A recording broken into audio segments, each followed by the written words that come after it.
محترم ناظرین و سامعین، السلام علیکم۔ چینل پر خوش آمدید۔ سود کے ساتھ قرض کی ادائیگی۔ ایسی بات نہیں کہ رمشا کو سر انور اچھے نہیں لگتے تھے، بس وہ احتراماً ان سے مخاطب ہوتے ہوئے گھبراتی تھی۔ آج اس نے ہمت کر کے ان سے بات کرنے کا فیصلہ ہی کر لیا۔ کلاس ختم ہوتے ہی تمام بچے کلاس سے باہر آ گئے۔ سر انور حسب معمول ڈائس پر رکھے پیپر ترتیب دے رہے تھے اور شائستہ ان کے پاس کڑی پیپر اٹھا اٹھا کر ان کے ہاتھ میں دے رہی تھی۔ رمشا اپنی نشست سے اٹھی اور آنکھیں جھکائے ڈائس کی طرف بڑھی۔ پیپر دینے کے بعد وہ ایک لمحے کے لیے رکی۔ اس کی سرخ گلابی ہونٹوں نے جنبش کی تو موتیوں جیسے دانت نمودار ہوئے، جن کی چمک نے ڈائس پر جھکے سر انور کو رمشا کی جانب متوجہ ہونے پر مجبور کر دیا۔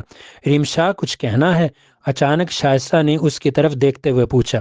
رمشا نے کچھ کہنے کی بجائے موتیوں جیسے دانتوں کو گلاب کی پنکھڑیوں میں چھپا لیا اور نظریں جھکائے کھڑی رہی۔ سر انور نے بھی فوری آنکھیں جھمکائی۔ سر، رمشا کی اگلے مہینے شادی ہے، اس کے لیے فائنل سیمسٹر پاس کرنا بہت ضروری ہے۔ ایک آپ ہی ہیں جن سے کھل کر بات کی جا سکتی ہے۔ شائستہ بولے جا رہی تھی، مگر سر انور کی نظریں سر جھکائے کھڑی رمشا کو دیکھے جا رہی تھیں۔ شائستہ کی آواز تو اس کے کانوں پر پڑ رہی تھی، مگر ان کی توجہ رمشا پر مرکوز تھی۔ شائستہ نے ڈائس کی اوٹ سے ان کے کوٹ کی آستین کو ہلکا سا کھینچتے ہوئے کہا، سر، میں آپ سے کچھ کہہ رہی ہوں۔ سر انور نے لاپرواہی سے جواب دیتے ہوئے کہا کہ میں کیا کر سکتا ہوں؟ جو کارکردگی ہوگی وہی نتیجہ آ جائے گا۔ کارکردگی اچھی ہوتی تو آپ سے بات ہی کیوں کرتے؟ سر، اگر اس کا رزلٹ اچھا نہ آیا تو اس کا رشتہ ٹوٹ جائے گا۔ بس یوں سمجھیں کہ اس کی زندگی کی ڈور اب آپ کے ہاتھ میں ہے۔ شائستہ دل و جان سے رمشا کی وکالت کر رہی تھی۔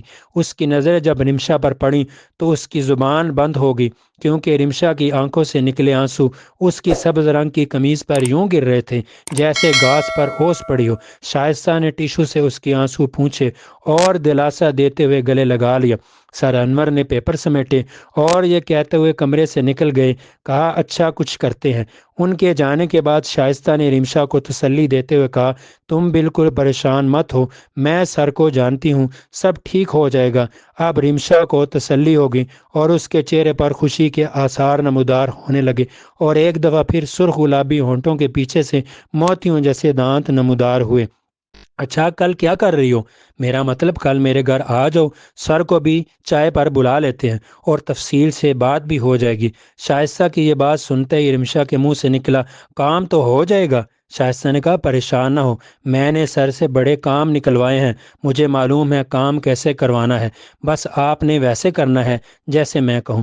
وہ دونوں باہر نکلیں تو باہر رمشا کے والد اسے لینے کے لیے موجود تھے۔ شائستہ نے کہا، انکل، کا رمشا نے میرے گھر آنا ہے، میری برتھ ڈے ہے۔ اجازت ملنے پر دونوں کے چہروں پر خوشی کی چمک پیدا ہوئی۔ شائستہ کے والدین ڈاکٹر تھے، وہ صبح 8 بجے چلے گئے۔ شائستہ جب اٹھی تو 10 بج چکے تھے۔ اس نے چائے بنائی اور مگ پکڑ کر ٹی وی کے سامنے آ کر بیٹھ گئی۔ 1 بجے کے قریب دروازے پر بیل ہوئی۔ شائستہ نے دروازہ کھولا تو سامنے سر انور ہاتھ میں بڑا چھاپڑ تھامے موجود تھے۔ اندر آتے ہی شائستہ سے کہا، اس میں کھانا ہے، جلدی ڈال کر لاؤ، بہت بھوک لگی ہے۔ وہ دونوں یوں باتیں کر رہے تھے جیسے وہ ایک دوسرے سے اس گھر میں روز ملتے ہوں۔ ان میں استاد اور شاگرد والی کوئی بات نظر نہیں آ رہی تھی، جبکہ یہ حقیقت تھی کہ وہ ہفتہ میں ایک دن ضرور ملتے تھے، کیونکہ سر انور کی فیملی کا ان کے گھر آنا جانا تھا، اور خاص طور پر سر انور کی بڑی بیٹی جو 10ویں کی طالبہ تھی، شائستہ سے بڑا لگاؤ رکھتی تھی۔ شائستہ نے کہا، رمشا آنے والی ہے، مل کر کھاتے ہیں۔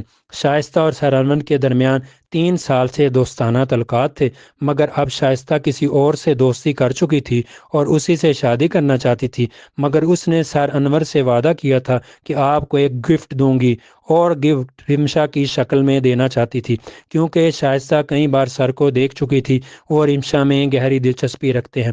دروازے پر بیل بجی تو شائستہ نے دروازہ کھولا۔ رمشا اندر داخل ہوئی۔ ڈرائنگ روم میں سر کو پہلے موجود پا کر تھوڑی پریشان ہوئی، انہیں سلام کیا اور شائستہ اسے لے کر کچن میں چلے گی۔ شائستہ کے ذہن میں اب ایک ہی بات تھی کہ رمشا کو کس طرح تیار کروں کہ وہ سر سے دوستی کرنے پر راضی ہو جائے۔ کھانا اٹھا کر جاتے ہوئے اس نے رمشا سے کہا، ساری بات ہو گئی ہے، بس تم نے فرینڈلی ماحول میں گپ شپ لگانی ہے۔ کھانے کے بعد شائستہ نے برتن اٹھائے اور وہ جاتے ہوئے کہا، آپ دونوں گپ شپ لگائیں، میں چائے بنا کر لاتی ہوں۔ بات چیت کرتے کرتے وہ دونوں اتنے قریب آ گئے کہ سب فاصلے سمٹ گئے۔ 30 منٹ کی اس ملاقات میں سر انور کی خواہش تو پوری ہوگی، مگر رمشا ایک انجانے سے خوف کا شکار اور بہت گمسم تھی۔ کچھ دیر بعد شائستہ ہاتھ میں چائے کا ٹرے پکڑے داخل ہوئی۔ عجیب سناٹا دیکھ کر وہ پریشان ہوئی۔ جب اس نے رمشا کو چائے پیش کی تو اس نے افسردہ نگاہوں سے شائستہ کو دیکھا۔ منہ سے تو کچھ نہ بولی، مگر اس کو آنکھوں میں بہت سے سوال چھپے تھے۔ سر انور موقع کی مناسبت سے فوری طور پر رخصت لے کر چل دیے۔ وہ دونوں کافی دیر تک خاموش بیٹھی رہیں۔ باہر سے بیل کی آواز آئی۔ رمشا کو معلوم تھا کہ اس کے ابو اسے لینے آئے ہیں۔ وہ اٹھی تو شائستہ نے اس کا ہاتھ تھاما۔ شاید وہ کچھ کہنا چاہتی تھی، مگر رمشا نے اس کا ہاتھ جھٹکتے ہوئے بس اتنا کہا کہ آج معلوم ہوا کہ تم ہر بار کلاس میں ٹاپ کیسے کر لیتی ہو۔ تم نے تو میرا بھروسہ توڑ دیا۔ یہ کہہ کر وہ چلی گئی، مگر شائستہ کا سر چکرانے لگا اور اسے یوں لگا جیسے کمرے کی چھت اس پر گرنے لگی ہو۔ دوسری جانب سر انور جب گھر داخل ہوئے تو گھر میں کوہرام برپا تھا۔ پتہ چلا ان کی بیٹی اسکول سے واپسی نہیں آئی اور تھوڑی دیر پہلے کال آئی تھی وہ اپنے ایک دوست کے ساتھ کہیں آ گئی ہے اور اس سے شادی کرنا چاہتی ہے۔ یہ سن کر سر انور کے سامنے رمشا کا آنسو بھرا چہرہ گھومنے لگا اور پہلی بار احساس ہوا یہ تو ایک قرض ہے جو سود کے ساتھ ادا کرنا پڑتا ہے۔